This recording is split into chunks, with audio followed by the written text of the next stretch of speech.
Hello बच्चों।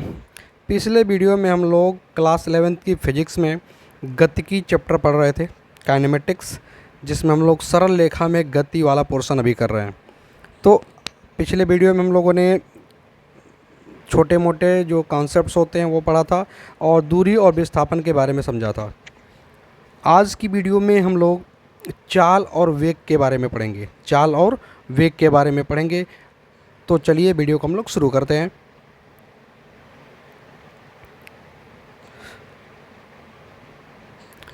आज हमारा टॉपिक जो हम पढ़ने वाले वो है चाल, यानी स्पीड। स्पीड या चाल क्या होता है? देखिए, जब कोई वस्तु गति करती है, यानी कोई गतिशील वस्तु होती है, तो उसमें समय के साथ उसकी क्या होगी, दूरी बदलेगी। समय के साथ क्या होता है, उसकी दूरी बदलती जाती है। एक हम स्थिर बिंदु ले लेते हैं जिसके सापेक्ष वस्तु को ऑब्जर्व करते हैं, देखते जाते हैं। तो जैसे जैसे समय बदलेगा, अगर वस्तु गतिशील है तो उस स्थित बिंदु से वस्तु की दूरी क्या होगी, बदलती जाएगी। ठीक है, यानी समय जैसे बढ़ता जाएगा वस्तु एक कुछ न कुछ दूरी तय करने लगेगी, दूरी चलने लगेगी। तो चाल को हम कैसे परिभाषित करते हैं? हम ये देखते हैं कि एकांक समय अंतराल में जो वस्तु है वो कितनी दूरी चल रही है, वही उसका चाल कहलाने लगता है। तो एकांक समय अंतराल में चली गई दूरी क्या कहलाती है? वस्तु की चाल कहलाती है। एकांक समय अंतराल में वस्तु द्वारा चली गई दूरी वस्तु की चाल कहलाती है। और चाल को याद रखेंगे, चाल एक अदिश राशि है। चाल क्या है? एक अदिश राशि है, मतलब चाल को व्यक्त करने के लिए दिशा की आवश्यकता नहीं पड़ती है, इसलिए इसको अदिश राशि कहते हैं। सिर्फ परिमाण बताना होगा कि कितना परिमाण है, दिशा की कोई आवश्यकता नहीं है। अतः चाल क्या है? एक अदिश राशि है। चाल क्या है? एक अदिश राशि है। अगर हम चाल का सूत्र लिखें कि चाल का सूत्र क्या होगा, फार्मूला क्या होगा, ठीक है, तो चाल बराबर हो जाएगा चली गई दूरी बटे समय। चली गई दूरी बटे समय, क्योंकि अभी कहा एकांक समय अंतराल में चली गई दूरी हमें पता होना चाहिए। तो हम क्या करेंगे, कुल समय से भाग दे देंगे कुल चली गई दूरी में। तो चाल बराबर हो जाएगा चली गई दूरी, चली गई दूरी बटे समय अंतराल या समय। चली गई दूरी बटे समय अंतराल या समय। अगर समय अंतराल में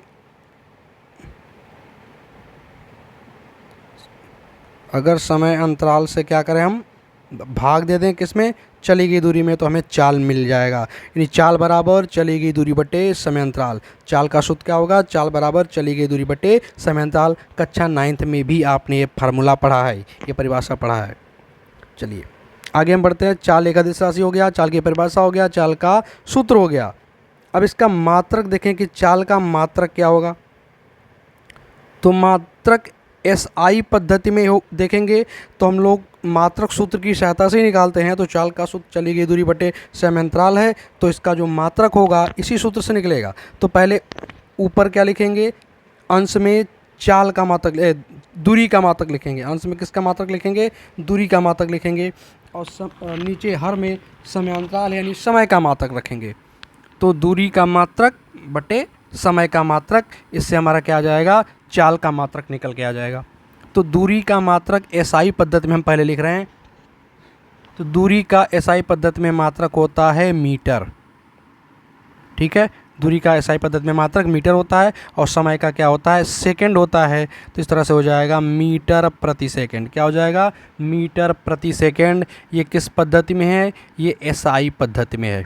MKS पद्धति या SI पद्धति में है। अगर CGS पद्धति में लिखा जाए तो CGS पद्धति में दूरी का मात्रक होता है सेंटीमीटर, सेंटीमीटर, और समय का मात्रक होता है सेकंड। तो सेंटीमीटर प्रति सेकंड ये हो जाएगा CGS पद्धति में। किस में हो जाएगा? CGS पद्धति में। CGS पद्धति में हम क्या लेते हैं, दूरी सेंटीमीटर लेते हैं, द्रव्यमान ग्राम में लेते हैं और समय सेकंड में लेते हैं। तो CGS में हो जाएगा सेंटीमीटर प्रति सेकंड। तो इस तरह से हम चाल का मात्रक भी लिख सकते हैं। तो चाल का सूत्र हो गया चली गई दूरी बटे समय अंतराल, मात्रक हो गया मीटर प्रति सेकंड MKS पद्धति या SI पद्धति में, और CGS पद्धति में हो जाएगा सेंटीमीटर प्रति सेकंड। चलिए अगर इसका हम विमीय सूत्र लिखें, या विमा या विमीय सूत्र, किसका? चाल का विमी सूत्र या बीमा लिखें। जब हम लोग पहला चैप्टर पढ़ रहे थे तो उसमें भी कहा गया था जैसे जैसे हम चैप्टर को पढ़ेंगे हमारे पास नए नए फार्मूले आते जाएंगे, उन भौतिक राशियों का हम विमी सूत्र, उन फार्मूलों के साथ निकालना सीखेंगे। ठीक है, तो चलिए चाल का निकालते हैं। तो चाल का विमी सूत्र कैसे निकालेंगे? पहले तो दूरी का बीमा लिखेंगे। दूरी की बीमा क्या होती है? एल होता है। अगर आपने पहला चैप्टर नहीं पढ़ा है तो प्लीज़ एक बार जा करके बीमी विश्लेषण पहले चैप्टर में पढ़ लें। तो एल हो जाएगा। फिर समय क्या क्या होता है? कैपिटल टी लिखते हैं, कैपिटल टी। इसको सरल करेंगे, टी को ऊपर ले जाएंगे तो नीचे पावर 1 है, ऊपर जाके पावर -1 हो जाएगा, तो एल टी पर पावर -1, ये इसका विमी सूत्र या बीमा हो जाएगा किसका? चाल का।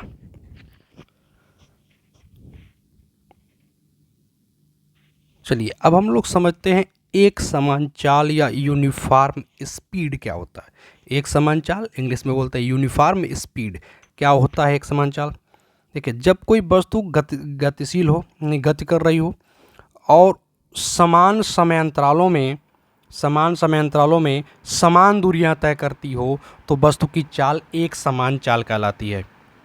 जब वस्तु की गति करेगी तो उसकी गति के दौरान हम देखेंगे कि विभिन्न समयांतराल लेंगे और बराबर बराबर समयांतराल लेंगे और उनमें देखेंगे क्या उसके द्वारा चली गई दूरियां एक समान हैं। अगर एक समान दूरी तय कर रहा है, चल रहा है, तो वस्तु की चाल को हम एक समान चाल कहेंगे। जैसे पहले 1 सेकंड में 5 मीटर चले, फिर अगले से दूसरे सेकंड में 5 सेंटीमीटर चले, फिर तीसरे सेकंड में 5 सेंटीमीटर चले, फिर चौथे सेकंड में 5 सेंटीमीटर चले, हर सेकंड में अगर 5-5 सेंटीमीटर चल रहा है तो वस्तु की चाल क्या हो जाएगी? एक समान चाल हो जाएगी। अगर ऐसा होता कि पहले सेकंड में 5 सेंटीमीटर चला, दूसरे सेकंड में 2 सेंटीमीटर चला, तीसरे में 5 सेंटीमीटर चला, चौथे में 3 सेंटीमीटर चला, अगर बदलता जाएगा दूरी, हर बराबर समयांतराल में ही चली गई दूरियां बराबर नहीं होंगी, अलग अलग होंगी, तब वस्तु की चाल को असमान चाल कहते हैं। तो यहाँ पे हम एक समान चाल पर बात कर रहे हैं, यूनिफॉर्म स्पीड की बात कर रहे हैं। तो वस्तु क्या करेगी? समान समयांतरालों में समान दूरियां तय करती है, तो उसकी चाल को हम क्या कहेंगे? एक समान चाल कहते हैं। क्या कहते हैं? एक समान चाल कहते हैं। चलिए अब समझते हैं असमान चाल क्या है, नॉन यूनिफॉर्म स्पीड क्या है। तो जब कोई वस्तु समान समयांतरालों में असमान दूरियां तय करे तो वस्तु की चाल क्या होगी? असमान चाल कहलाएगी। अभी पीछे बताया गया कि अगर समान समयांतराल हम लें और उस समान समयांतरालों में चली गई दूरियां अलग अलग हमें दिखाई दें, जैसे अगर एग्जांपल की बात करें कि पहले सेकंड में अगर वस्तु 2 मीटर चला, फिर अगले सेकंड में, या यहाँ सेकंड की जगह में मिनट भी हो सकता है, टाइम कुछ भी हो सकता है, समान समयांतराल लेना है, तो दूसरे सेकंड में अगर दूरी चल गई 3 मीटर, फिर ऐसे थर्ड सेकंड में यानी तीसरे सेकंड में चली गई दूरी अगर मान लेते हैं 4 मीटर या 5 मीटर, कुछ भी ऐसा है, अलग अलग है। क्या है? हर सेकंड में बराबर समय हमने लिया, एक एक सेकंड का समय लिया और जो दूरियां चली जा रही हैं वो अलग अलग चली जा रही हैं, तो क्या है? वस्तु की चाल असमान चाल कहलाएगी। तो वस्तु की चाल क्या हो जाएगी? असमान चाल हो जाएगी। चलिए अब समझते हैं औसत चाल क्या है, एवरेज स्पीड क्या है। एवरेज स्पीड क्या है? तो अगर वस्तु गतिशील है तो उसमें हम देखेंगे कि वस्तु कितने समय तक गति कर रही है, यानी गति करने में कुल कितना समय लगा है, यात्रा तय करने में कुल कितना समय लगा है, और यात्रा के दौरान कुल कितनी दूरी चली गई, कुल कितनी दूरी चली गई और कुल कितना समय लगा। तो चली गई दूरी और समय का जो अनुपात होता है उसे वस्तु की औसत चाल कहते हैं। तो किसी वस्तु द्वारा चली गई कुल दूरी तथा उस दूरी को तय करने में लगे समय के अनुपात को उस वस्तु की औसत चाल कहते हैं। अगर औसत चाल को अगर हम लिखें वी एवरेज, चाल को मैं यहाँ वी से लिख रहा हूँ और एवरेज बता रहा है, एवरेज का मतलब औसत, तो वी एवरेज अगर लिख दिया जाए औसत चाल को, तो औसत चाल का सूत्र क्या हो जाएगा? कुल चली गई दूरी। क्या लिखेंगे? कुल चली गई दूरी, कुल चली गई दूरी, और बट्टे क्या लेंगे? कुल समय अंतराल, यानी कुल समय, कुल कितना समय लगा उससे भाग दे देंगे किसमें? कुल चली गई दूरी में। तो क्या निकल जाएगा? वस्तु की औसत चाल निकल जाएगी, एवरेज स्पीड निकल जाएगा। चाल को वी से भी लिख सकते हैं, स्पीड भी के लिए एस भी चाहे तो लिख सकते हैं, वैसे एस दूरी के लिए भी यूज़ किया जाता है, तो सेफ होगा कि वी ही लिखें। ठीक है, तो औसत चाल को किससे लिख दिया? वी एवरेज से। ठीक है, चलिए अब आगे बढ़ते हैं हम लोग। कभी कभी क्या होता है कि औसत चाल निकालते समय हमें डायरेक्ट कुल दूरी और कुल समय नहीं बताएगा, कुल कितनी दूरी है, कुल कितना समय है, ये नहीं बताएगा। अब यहाँ पर चाल और समय के रूप में दे देगा। क्या देगा? हमें समय पता रहेगा कि इस समय अंतराल में इतने चाल से वस्तु चली है, ठीक है, और उसका हमें क्या कहेगा? औसत चाल बताइए। तो ऐसे समय में औसत चाल को समय औसत चाल नाम दिया जा सकता है। समय औसत चाल, जहाँ पर समय विभिन्न समय अंतरालों में चाल बता देगा, ठीक है। विभिन्न समय, जैसे जब कोई वस्तु विभिन्न समय अंतरालों जैसे T1, T2, T3 dot dot dot Tn, ठीक है, n समय अंतराल हो गए। T1 T2 कभी 2 देगा, कभी 3 देगा, कभी 4 देगा, कभी 5, कितने भी समय अंतराल दे सकता है। तो T1 T2 T3 dot dot Tn में क्रमशः V1 V2 V3 dot dot Vn, वेग नहीं, यहाँ पे चाल कर लेंगे, चाल से गतिशील हो, ठीक है। इन समय अंतरालों में क्रमशः इन चाल से अगर वस्तु गतिशील हो तो यात्रा के संपूर्ण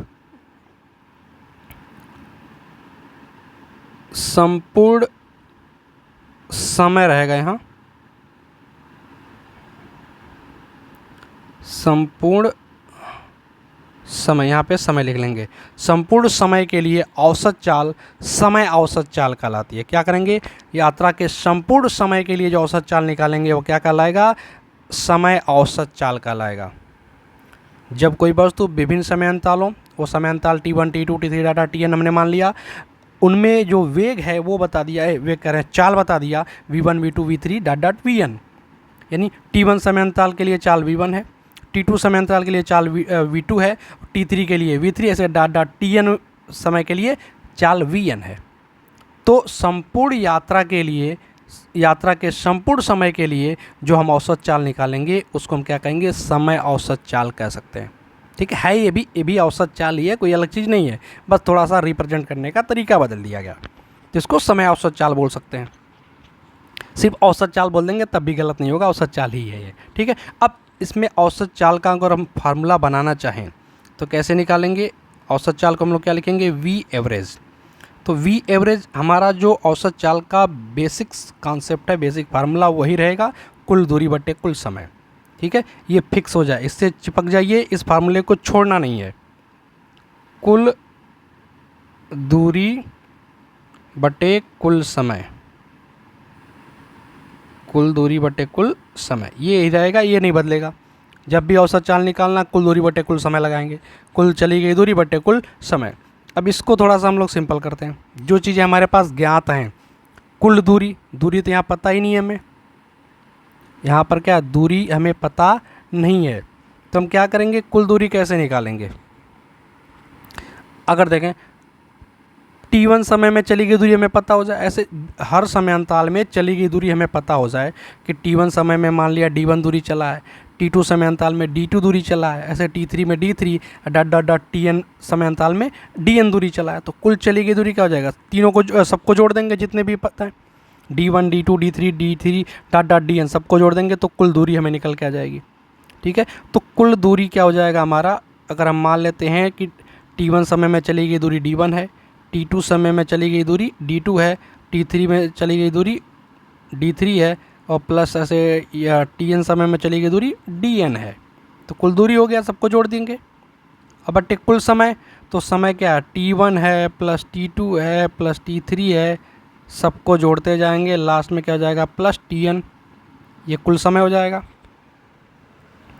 तो हमें जो ज्ञात है वो T1 T2 Tn तक और V1 V2 Vn तक ये पता है। हमें D1 D2 D3 हमने अपनी तरफ से लिया, इसको हटाना, हमें इसको हटा करके क्या लाना है? यहाँ पर V से लेके Vn तक और T1 से लेके Tn तक ये लेने हैं। तो चले अब क्या हम कर सकते हैं? तो जो सूत्र हमारा है चाल बराबर दूरी बटे समय, इसका प्रयोग हम लोग कर लेंगे। चाल बराबर दूरी बटे समय, तो हम दूरी के जगह पे क्या लिख सकते हैं? दूरी बराबर क्या हो जाएगा? चाल गुणे समय, दूरी बराबर चाल गुणे समय। तो जो D1 दूरी होगी वो क्या होगा? D1 दूरी कितने समय में चला गया? T1 समय में, और T1 समय के दौरान चाल क्या है? V1 है, तो दूरी बराबर चाल गुणे समय लगा देंगे, तो चाल है V1 और समय है T1, तो V1 इंटू T1। ऐसे D2 के लिए हो जाएगा V2 plus V2 into T2। ऐसे D3 के लिए क्या हो जाएगा V3 इंटू T3। ऐसे डॉट डॉट करते जाएंगे, लास्ट में क्या हो जाएगा Vn इंटू Tn। ठीक है, और बट्टे में क्या है, बट्टे में है T1 plus T2 plus T3 plus dot dot dot dot Tn। ठीक है, ये देखें ये इनफाइनाइट तक हो सकता है, T1 T2 T3 dot dot dot ऐसे होता जाए। ठीक है, और V1 डॉट और Vn हो जाए, मतलब कितने भी पद हो सकते हैं, ये फिक्स नहीं है। तो ठीक है, किताबों में ऐसा ये Dn Tn ना दे करके डॉट डॉट करके लिख देता है कि आगे जितने भी होंगे सब हम जोड़ते चले जाएंगे। तो ये हमारा V एवरेज का औसत चाल का एक फार्मूला बन गया। इस फार्मूले से डायरेक्ट न्यूमेरिकल लगाया जा सकता है, और नहीं फार्मूला याद करना है तो बस अपना बेसिक फार्मूला याद रखेंगे, कुल दूरी बटे कुल समय और चाल बराबर दूरी बटे समय। इन दोनों सूत्रों को प्रयोग करके सारे क्वेश्चन सॉल्व हो जाएंगे, अलग अलग से फार्मूला याद करने की ज़रूरत नहीं है। ठीक है, तो इस तरह से हम समय औसत चाल यानी विभिन्न समय अंतरालों में अगर चाल दिया हो तो हम वस्तु का औसत चाल निकाल सकते हैं इस सूत्र की सहायता से।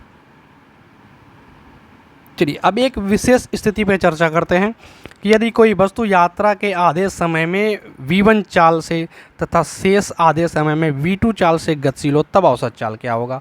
तब इसकी जो औसत चाल हम निकालेंगे v एवरेज, वो कितना आएगा। क्या दिया है, यात्रा के आधे समय में v1 चाल से और शेष आधे समय में v2 चाल से गतिशील है, यानी इसकी यात्रा को दो बराबर भागों में बांट दिया गया। इस तरह से पूरी यात्रा को दो बराबर भागों में बांट दिया गया। ये दूरी अगर हम d मान लेते हैं तो ये दूरी भी कितनी होगी, d होगी। ठीक है, या पूरी दूरी को d मान लेंगे तो आधा आधा हो जाएगा, d/2। चलिए ऐसे ही कर लेते हैं, कन्फ्यूज़न ना रहे किसी को। इसको d/2, इसको d/2, पूरी दूरी को d मान लिया तो आधा आधा हो जाएगा, d/2। अब कह रहा है आधे यात्रा के आधे समय, सॉरी यहाँ समय दिया है, दूरी के बात नहीं किया, यहाँ समय दिया है। आधे समय में v1 चाल से तथा शेष आधे समय में v2 चाल से गतिशील है। दूरी हटा देते हैं, यहाँ पर समय दिया है। तो मान लिया चलिए आधे समय में, तो समय को मान लिया हमने t/2, और इधर आधे समय में इसमें भी लगा t/2, यानी पूरी यात्रा में t समय लगा है। पूरी यात्रा में लगा समय t हो गया। आधे समय में यानी t/2 समय में v1 चाल से चला, और आधे t/2 समय में v2 चाल से चला, और औसत चाल हमसे पूछ रहा है कि औसत चाल क्या होगा। तो हमारा जो बेसिक फार्मूला वही है, कुल दूरी बटे कुल समय। इसको नहीं भूलेंगे, इसी से अपना काम चल जाएगा। कुल दूरी बटे कुल समय। ठीक, कुल दूरी बटे कुल समय। अब कुल दूरी क्या होगा, दूरी निकालनी पड़ेगी। तो दूरी पर अभी मैंने कहा चाल बराबर दूरी बटे समय, तो दूरी बराबर चाल गुणे समय। तो आधी, ये पहले आधे समय की जो दूरी निकालेंगे ये कैसे निकलेगा, दूरी बराबर चाल गुणे समय से। तो चाल है v1 और समय कितना है t/2, तो क्या हो जाएगा चाल v1 और समय है t/2। ठीक, प्लस ये दूसरी दूरी निकालनी है, तो इससे ये भी कैसे निकलेगा, वही तरीका, दूरी बराबर चाल गुणे समय। चाल है इस बार v2 है और समय वही t/2, आधा समय t/2। आधे समय का मतलब क्या है, पूरी यात्रा में अगर t समय मान लें तो आधा समय क्या होगा t/2, और बाकी आधा क्या होगा भी t/2 होगा। फिर कुल समय, तो कुल समय तो t माना ना, t/2 जोड़ के क्या हो जाएगा t हो जाएगा, नहीं पूरा समय मैंने क्या माना t माना। ऊपर हम t कामन लेके नीचे t से काट सकते हैं, तो ऊपर कामन लेने के बाद क्या बचेगा v1/2, इसमें बचेगा v2/2, और t ले लिया कामन, और नीचे है t से t को मार दिया, क्या बचेगा v1/2 प्लस v2/2, हर बराबर है, अंश को जोड़ देंगे तो v1 प्लस v2/2। यानी ऐसा अगर क्वेश्चन है जिसमें आधे समय में चाल और फिर अगले आधे समय में चाल दिया हो, तो औसत चाल अगर निकालना हो तो हम क्या कर सकते हैं, दोनों चाल को जोड़ करके 2 से भाग दे देंगे, हमारा औसत चाल निकल के आ जाएगा। ठीक है, और अगर सूत्र ये कंडीशन डायरेक्ट नहीं याद है तब भी हम इस तरीके से v एवरेज बराबर कुल दूरी बटे कुल समय और चाल बराबर दूरी बटे समय, इन 2 सूत्रों के प्रयोग से किसी भी स्थिति के हम क्वेश्चन लगा सकते हैं। चलिए अब हम लोग आगे बढ़ते हैं। अब हम समझते हैं कि दूरी औसत चाल क्या होता है। दूरी औसत चाल, अभी समय औसत चाल में विभिन्न समय अंतरालों में चाल बता दिया था, औसत चाल पूछ रहा था। अब विभिन्न दूरियों के लिए चाल बता देगा। जैसे यदि कोई वस्तु विभिन्न दूरियां d1, d2, d3 dot dot dn क्रमशः v1, v2, v3 dot dot vn वेग यहाँ पर नहीं, यहाँ पर चाल रहेगा, चाल से तय करती हैं, तो पूरी यात्रा की संपूर्ण, पूरी यात्रा यहाँ लिख लेंगे, तो पूरी यात्रा की संपूर्ण दूरी हेतु जो औसत चाल होगी वह वस्तु की दूरी औसत चाल कहलाएगी। संपूर्ण समय के लिए औसत चाल निकाला तो उसको क्या नाम दिया, समय औसत चाल। अब संपूर्ण दूरी के लिए औसत चाल निकाल रहे हैं तो क्या कहेंगे, उसे दूरी औसत चाल कहेंगे। यहाँ दूरियों में दिया, वहाँ समय में दिया था। चलिए कैसे निकालेंगे, फिर से वही तरीका, v एवरेज बराबर कुल दूरी बटे कुल समय, कुल दूरी बटे कुल समय, यही अपना तरीका है। कुल दूरी में कुल समय से भाग दे देना है, हमारा जो औसत चाल है वो निकल के आ जाएगा। अब कुल दूरी, तो कुल दूरी क्या होगा, सबको जोड़ देंगे, विभिन्न दूरियां d1, d2, d3 या सबको जोड़ देंगे, तो कुल दूरी हो जाएगा d1 plus d2 plus dot dot dot d3 plus dot dot last में क्या आ जाएगा, dn आ जाएगा। और कुल समय, कुल समय को हम चलो मान लेते हैं कि पहली d1 दूरी चलने में समय t1 लगा, d2 दूरी चलने में समय t2 लगा, डॉट डॉट डॉट क्या हो जाएगा, tn हो गया, dn दूरी चलने में लगा समय tn है। लेकिन समय तो हमें पता नहीं है, हमें दूरियां और वेग दिया है, तो दूरी और वेग लाना है। समय को हटाएंगे तो फिर से वही तरीका, सॉरी वेग नहीं चाल है, तो हमें क्या करना है, समय को हटा करके दूरी और चाल लाना है। तो फिर से वही तरीका, दूरी बराबर चाल बराबर दूरी बटे समय। क्या सूत्र हमारे पास, हमारे पास जो सूत्र है वो है चाल बराबर दूरी बटे समय। समय को हटाना है तो समय बराबर निकालेंगे, तो समय को यहाँ लाएंगे चाल की जगह पे, चाल नीचे आ जाएगा, तो समय बराबर दूरी बटे चाल, समय बराबर दूरी बटे चाल। तो ये विभिन्न समयों t1 t2 को हटा करके हम दूरी बटे चाल वहाँ पे लिख देंगे, क्या लिखेंगे, दूरी बटे चाल। चलिए तो d1 plus d2 plus d3 plus dot dot dot dn, और यहाँ क्या करेंगे, समय के जगह पर दूरी बटे चाल लिखेंगे, तो t1 समय के लिए दूरी d1 और चाल है v1, ऐसे अगले के लिए d2 बटे v2, फिर ऐसे लास्ट में क्या जाएगा, dn बटे vn। ठीक, तो इस सूत्र की सहायता से हम लोग क्या करेंगे, v एवरेज निकाल सकते हैं। ठीक है, यानी औसत चाल हम लोग निकाल सकते हैं। फिर जो भी क्वेश्चन आएगा तो क्वेश्चन में d1, d2, d3 या v1, v2 ये सबके मान दिए रहेंगे, इसमें रखेंगे और सॉल्व कर लेंगे। यहाँ पे सिर्फ क्या आपको निकालना सिखाया जा रहा है कि कैसे निकालेंगे। चलिए अब आगे एक स्थिति पे चर्चा करते हैं कि यदि कोई वस्तु यात्रा की आधी दूरी v1 चाल से तथा शेष आधी दूरी v2 चाल से तय करती है, तब औसत चाल क्या होगा। v एवरेज अगर हमें निकालने के लिए कहा जाए ऐसे क्वेश्चन में कि जब बता दे आधी दूरी v1 चाल से चल रहा है और शेष आधी दूरी v2 चाल से चल रहा है, तो अगर पूरी दूरी को हम लोग d मान लें तो आधी दूरी कितनी हो जाएगी, d/2 हो जाएगा, और शेष आधी दूरी भी d/2 हो जाएगा। ये पहली आधी दूरी v1 चाल से चल रहा है, दूसरी आधी दूरी v2 चाल से चल रहा है, हमें औसत चाल निकालना है। तो औसत चाल हम क्या जानते हैं, कुल दूरी बटे समय, कुल दूरी बटे समय, यही हमारा औसत चाल का सूत्र है, कुल दूरी बटे समय। तो कुल दूरी तो हो गया d1 प्लस d2 जोड़ देंगे, d/2 जोड़ करके क्या हो जाएगा, d हो जाएगा। कुल दूरी से कुछ सोचना ही नहीं है।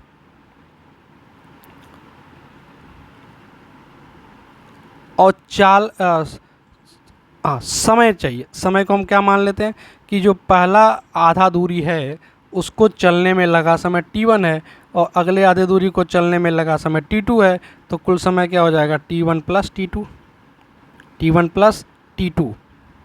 और जो दूरी है उसको हम चलिए टोटल दूरी जो लिखना है d1 प्लस d2 लिख लेते हैं पहले, d1 के मतलब d/2 और अगली आधी दूरी भी d/2।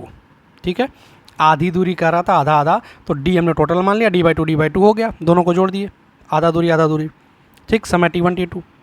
अब देखें हमारे पास पता क्या है, हमको सिर्फ v1 v2 क्वेश्चन में दिया रहेगा कि आधी दूरी इतने चाल से, आधी दूरी इतने चाल से। अब 2 चाल दिए रहेंगे सिर्फ, तो जो फार्मूला हम बना रहे हैं उसमें हम क्या करेंगे, सिर्फ 2 चाल को रखेंगे, बाकी सब को हटाएंगे। चाल लाना है, v1 v2 को लाना है। v1 v2 कैसे आएगा, तो चाल बराबर दूरी बटे समय। v1 चाल पहली आधी दूरी d/2 के लिए है, तो v1 बराबर क्या हो जाएगा, दूरी बटे समय के हिसाब से d/2 दूरी और समय हो गया t1। ऐसे दूसरा जो वेग होगा, चाल होगा v2, वो क्या हो जाएगा, दूसरी आधी दूरी यानी d/2 और समय कितना है t2। ठीक, इसको इनको सरल कर सकते हैं, 2 नीचे आ जाएगा तो d/2 t1 हो जाएगा, इधर हो जाएगा d/2 t2 हो जाएगा। तो अब ये आ गया। अब हम इसमें से चाहे तो देखो d/2 का मान निकाल सकते हैं, t2 का मान निकाल सकते हैं, किसी का मान निकालना जिसका मन करे। अगर हमने क्या किया कि इसमें मान लेते हैं हम t2 का मान निकाल लेते हैं, किसका निकाल लेते हैं, t2 का, तो t1 t2 का, तो पहले वाले से जब t1 निकाल लेंगे तो क्या आएगा, t1 बराबर, देखिए t1 को निकालना, t1 ला देंगे v1 के जगह पे, v1 को लेकर चले जाएंगे t1 के जगह पे, तो d/2 v1, d/2 v1 हो जाएगा। और ऐसे ही t2 का जब मान निकालेंगे तो t2 आ जाएगा v2 के जगह पे, v2 चला जाएगा t2 के जगह पे, तो d/2 t2। ठीक है, पक्षांतर आना चाहिए आपको, कक्षा 11 में पढ़ रहे हैं, अगर इतना पक्षांतर ना आए तो फिर पढ़ना बेकार ही है। तो चलिए अब क्या करेंगे, ये मान उठा के इसमें रख देंगे हम लोग टोटल ऊपर, d/2 दोनों को जोड़ करके हम d लिख सकते हैं, लिख दिया। t1 के जगह पे मान रख देंगे d/2 v1 और t2 के जगह पे मान रख देंगे d/2 t2। ठीक, अब इस हर में यानी जो बटे के नीचे वाले में देखें तो d का मान दिख रहा है, एक्चुअली d/2 का मान है टोटल, हम इसमें से d का मान ले रहे हैं, तो d का मान ले लिया, तो यहाँ क्या बचेगा 1/2 v1, यहाँ बचेगा 1/2, सॉरी ये v2 है, यहाँ पे ध्यान देंगे ये 2v2 है, 2v2। ठीक, तो 2v2।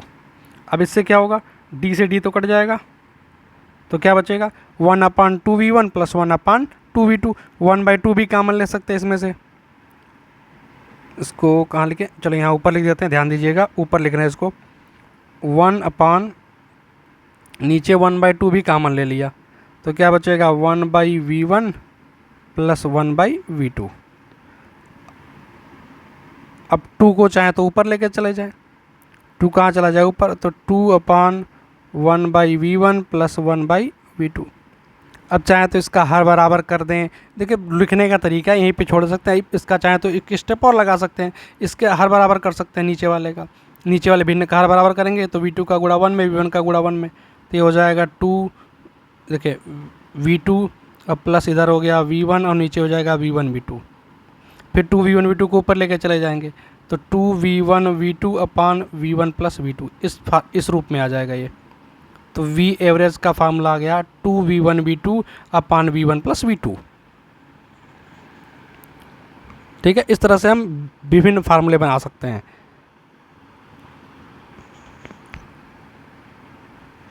बस आपको मेन फार्मूला जो उस पर टिके रहना है कि v एवरेज बराबर कुल दूरी बट्टे कुल समय, सारे क्वेश्चन सॉल्व हो जाएंगे।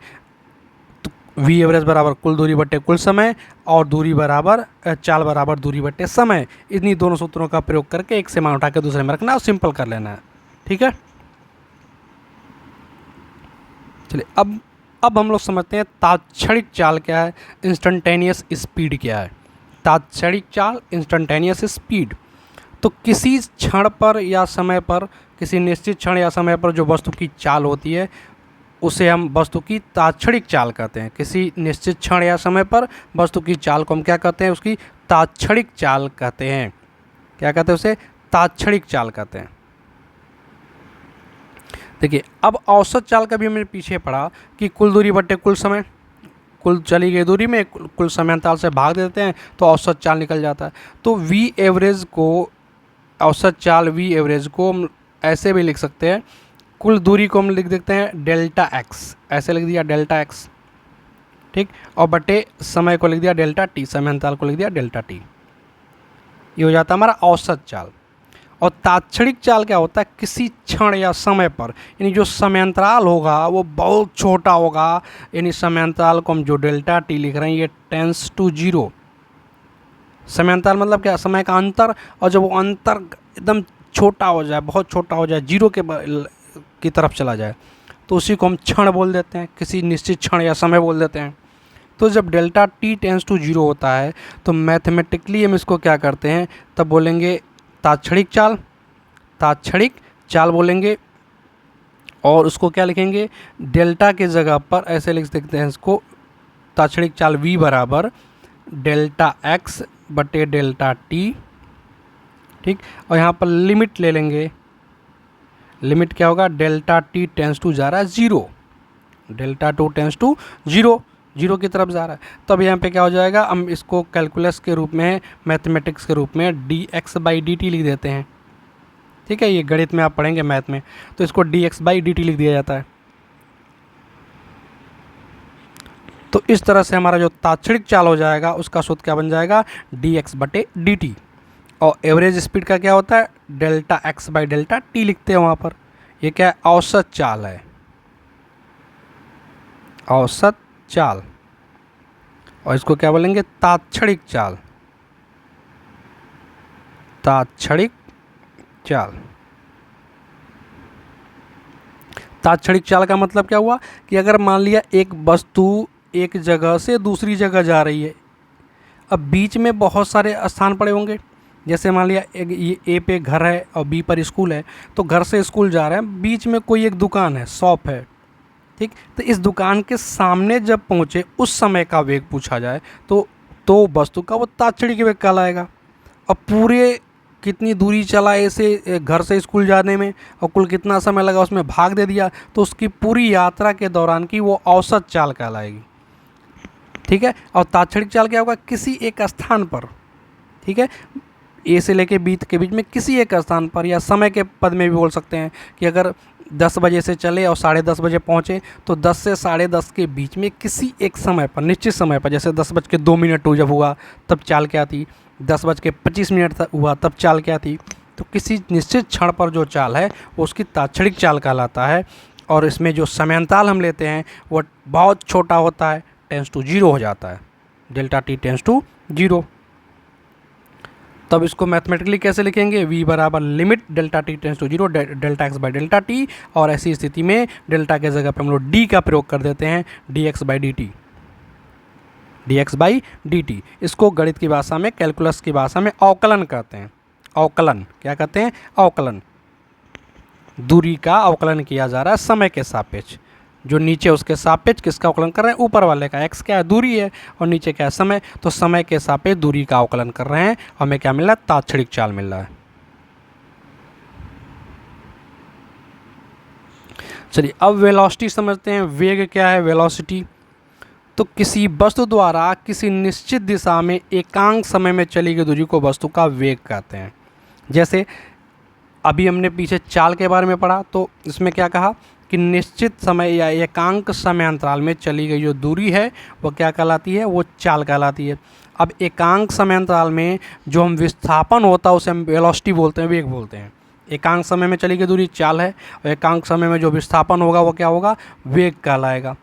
और वेग विस्थापन के बारे में क्या बताया गया था पिछली वीडियो में कि किसी वस्तु द्वारा किसी निश्चित दिशा में जो चली गई दूरी होती है वो विस्थापन कहलाता है। तो यही लिखा है यहाँ पर, किसी वस्तु द्वारा किसी निश्चित दिशा में एकांक समय में चली गई दूरी। अब निश्चित दिशा में एकांक समय में चली दूरी को विस्थापन कहते हैं। तो एकांक समय में होने वाला जो विस्थापन है उसी को हम क्या कहते हैं, चाल कहते हैं, वेग कहते हैं। तो किसी वस्तु द्वारा किसी निश्चित दिशा में एकांक समय में चली गई दूरी वस्तु का वेग कहलाती है। क्या कहलाती है, वस्तु का वेग कहलाती है। तो अगर वेग का सूत्र बनाया जाए तो वेग बराबर क्या हो जाएगा, अब यहाँ पर विस्थापन लेना पड़ेगा हमें। क्या लेना पड़ेगा, विस्थापन, और बटे क्या लेंगे, समय अंतराल। विस्थापन बटे समय अंतराल क्या लेंगे, विस्थापन बटे समय अंतराल। अब चूंकि वेग जो हमारा है वेक्टर है, सदिश राशि है। वेग क्या एक सदिश राशि है, तो इसको भी नोट कर सकते हैं। वेग सदिश राशि है, वेग सदिश राशि है। क्योंकि यहाँ पर निश्चित दिशा में लेना है, निश्चित दिशा में दूरी देखनी है। तो निश्चित दिशा का मतलब वेग सदिश है। अब सदिश राशि है तो इसको हम क्या करेंगे, वेग को v वेक्टर से लिख देंगे, ऐसे v वेक्टर। और विस्थापन को हम d वेक्टर से लिख सकते हैं क्योंकि ये भी सदिश है। और नीचे समय है तो नीचे क्या हो जाएगा, समय t हो जाएगा। तो वेग बराबर विस्थापन बटे समय अंतराल, वेग बराबर विस्थापन बटे समय अंतराल। इसका अगर विमीय सूत्र लिखा जाए तो क्या होगा, अगर वेग का विमीय सूत्र लिखा जाए तो क्या होगा, विस्थापन ये भी दूरी में ही नापेंगे, यानी ये भी क्या होगा, मीटर में होगा। तो दूरी का विमीय सूत्र बताया गया क्या होता है, L होता है, दूरी का L होता है, समय का T होता है। तो इसको ऊपर करेंगे तो क्या हो जाएगा, LT-1 होता है। तो जो विमीय सूत्र चाल का होता है वही विमीय सूत्र वेग का भी होता है। ठीक है, चाल का जो विमीय सूत्र होता है वही वेग का भी होता है। तो किसी वस्तु द्वारा किसी निश्चित दिशा में एकांक समय में चली गई दूरी को हम क्या कहते हैं, वस्तु का वेग कहते हैं, या एकांक समय में होने वाले विस्थापन को वस्तु का वेग कहते हैं। वेग बराबर होगा विस्थापन बटे समय अंतराल, इसका सूत्र हो जाएगा। वेग वेक्टर क्वांटिटी है, सदिश राशि है, इसका विमीय सूत्र LT-1 होता है। मात्रक की बात करें, मात्रक क्या होगा, तो वेग का मात्रक MKS पद्धति में देखेंगे, SI पद्धति में तो होगा मीटर प्रति सेकंड, मीटर प्रति सेकंड। ये किसमें, SI पद्धति में, MKS पद्धति में है। और अगर CGS में देखेंगे तो सेंटीमीटर प्रति सेकंड हो जाएगा, सेंटीमीटर प्रति सेकंड हो जाएगा। ये किसमें, CGS में। तो चाल में भी यही था, वेग में भी यही है। चलिए अब हम लोग समझते हैं एक समान वेग क्या होता है, यूनिफॉर्म वेलोसिटी क्या होता है। तो अगर वस्तु इस प्रकार से गति करे कि उसके वेग का परिमाण और दिशा, क्योंकि वेग सदिश राशि दोनों चीज़ें होती हैं, तो वेग का परिमाण और दिशा दोनों एक समान रहें, बदले ना, न तो परिमाण बदले न तो दिशा बदले, तो वस्तु का जो वेग होगा वह एक समान वेग कहलाएगा। तो जो वस्तु का वेग होगा वो क्या कहलाएगा, एक समान वेग कहलाएगा। अब देखिए सोचिए, ऐसा संभव कब होगा, ऐसा तभी संभव होगा जब वस्तु एक सरल रेखीय गति कर रही हो, यानी एक सीधी रेखा में गति कर रही हो और एक समान चाल से। ठीक है, एक समान चाल से अगर सरल रेखीय गति करेगा तभी उसका वेग एक समान वेग होगा। यह कब संभव होगा, जब वस्तु एक समान चाल से कौन सी गति कर रहा हो, सरल रेखीय गति कर रहा हो। एक समान चाल से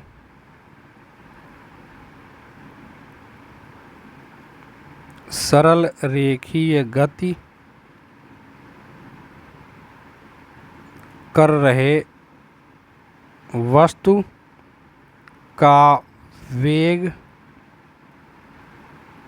एक समान रहता है। ठीक है, जब वस्तु क्या होगा, सरल रेखीय गति करेगा, एक सीधी रेखा में गति करेगा, और हाँ एक ही दिशा में, वापस नहीं आना चाहिए, वापस नहीं आना चाहिए। अगर इस तरफ से चला तो इधर ही चलता जाए, वापस नहीं आना चाहिए। तो जब कोई वस्तु एक सीधी रेखा में सरल रेखीय गति कर रहा हो और भी एक समान चाल से गति कर रहा होगा, तब उसका जो वेग होगा वो एक समान वेग होगा, वो यूनिफॉर्म वेलोसिटी कर रहा होगा। ठीक है, ऐसे मान लिया अगर एक समान वृत्तीय गति, आगे हम लोग पढ़ेंगे, जब वृत्तीय गति पढ़ेंगे तो उसके बारे में और पढ़ेंगे कि जब वस्तु एक समान वृत्तीय गति कर रहा है, एक समान का मतलब एक समान चाल से ऐसे घूम रहा है वृत्ताकार पथ पर, जैसे घड़ी की सुई घूम रही है, एक समान चाल से घड़ी की सुइयाँ घूम रही हैं। तो ये जो गति है वृत्तीय गति, एक समान वृत्तीय गति, इसमें भी अगर हम देखें तो वेग यूनिफॉर्म नहीं है, वेग एक समान नहीं है। इसमें क्या होगा, वेग हमेशा बदलता जाएगा, क्योंकि वेग सदिश राशि है ना, वेग सदिश राशि है। इसमें अगर देखें, अगर एक समान वृत्तीय गति कर रहा है, यहाँ पर हमें अगर वेग की दिशा देखनी है किसी भी बिंदु पर, तो वहाँ पे स्पर्शी खींचते हैं, ऐसे स्पर्श करती हुई रेखा। ये जो स्पर्शी होता है ये वेग की दिशा बताता है। ये क्या बताता है, वेग की दिशा। और जो उसका उस बिंदु पर जो वस्तु की चाल होगी वो वेग का परिमाण बताएगी। चाल वास्तव में क्या, वेग का परिमाण ही है। तो जो चाल बताएगा वो वेग का परिमाण बता देगा। तो चूंकि वस्तु एक समान गति कर रही है, एक समान वृत्तीय गति कर रही है, मतलब हर बिंदु पर उसका चाल बराबर है, तो वेग का परिमाण हर जगह बराबर हो गया। ठीक। लेकिन जो वेग की दिशा वो बदल जा रही है, इसलिए वेग हमारा क्या हो जाएगा, वेग यहाँ पर नॉन यूनिफॉर्म हो जाएगा, असमान हो जाएगा। चाल एक समान है लेकिन दिशा बदलने की वजह से जो वेग है वो अलग अलग हो गया, तो उसको हम क्या कहेंगे, असमान वेग कहेंगे। तो एक समान वेग तभी संभव है जब वस्तु एक सीधी रेखा में चलती रही हो, गति कर रही हो, वापस ना सीधी रेखा में आगे बढ़े। तो एक समान चाल से जब सरल रेखी गति करता है, एक सीधी रेखा में वस्तु गति करता है, तब उसका वेग एक समान वेग रहता है। चलिए अब हम लोग आगे बढ़ते हैं।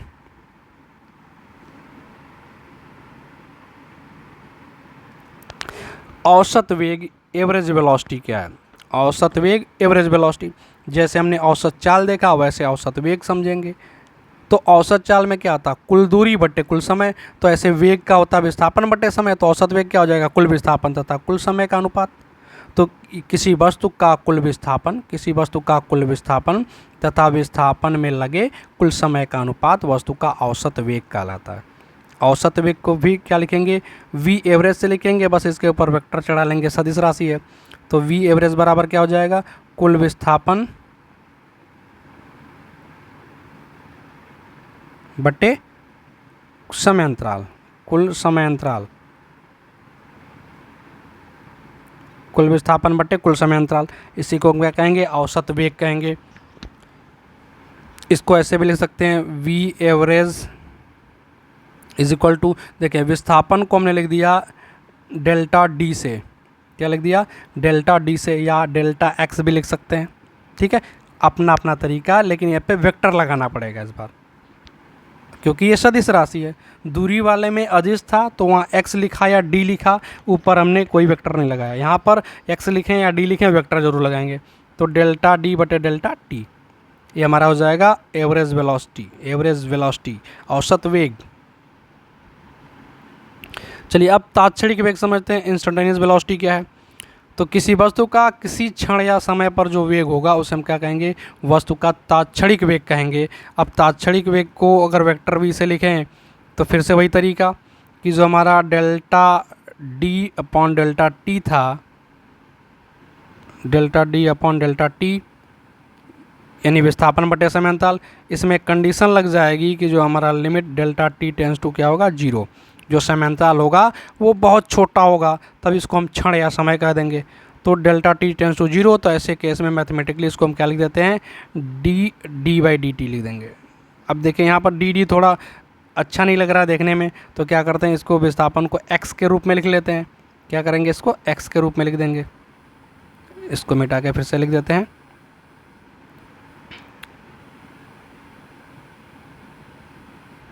ठीक, v अगर लिखना है, तात्क्षणिक वेग अगर लिखना है तो क्या लिखेंगे, चाहे तो यहाँ पे INS नीचे लिख सकते हैं, इंस्टेंटेनियस, ठीक, INST या INS कुछ भी, या हिंदी में तात्क्षणिक या सी भी लिख दें, कोई दिक्कत नहीं है। तो यहाँ पर जो हम कंडीशन लेंगे, limit delta t tends to 0, और यहाँ पे क्या हो जाएगा, डेल्टा x वेक्टर के साथ लिखेंगे क्योंकि सदिश राशि है, और नीचे डेल्टा t। अब अगले स्टेप में क्या हो जाएगा, जब इसी कंडीशन में आएगी तो उसको हम डिफरेंशियल के रूप में लिख देते हैं, अवकलन के रूप में लिख देते हैं, dx बटे dt। ठीक है, वहाँ भी dx बटे dt था, बस वहाँ वेक्टर के रूप में नहीं था, x नॉन वेक्टर था, यहाँ पे क्या रहेगा, वेक्टर रहेगा। वो स्केलर था और ये वेक्टर है, वो अदिश था, ये सदिश है। ठीक है, तो तात्क्षणिक वेग हो गया। तो इस वीडियो में इतना ही रखते हैं हम लोग, क्योंकि वीडियो काफ़ी लंबा हो गया, 43-44 मिनट का हो गया है। तो चलिए अब नेक्स्ट वीडियो में मिलेंगे एक नए टॉपिक के साथ। तब तक के लिए वीडियो को प्लीज़ देखते रहें और चैनल को सब्सक्राइब कर लें और दोस्तों के साथ ज़रूर शेयर कर दें।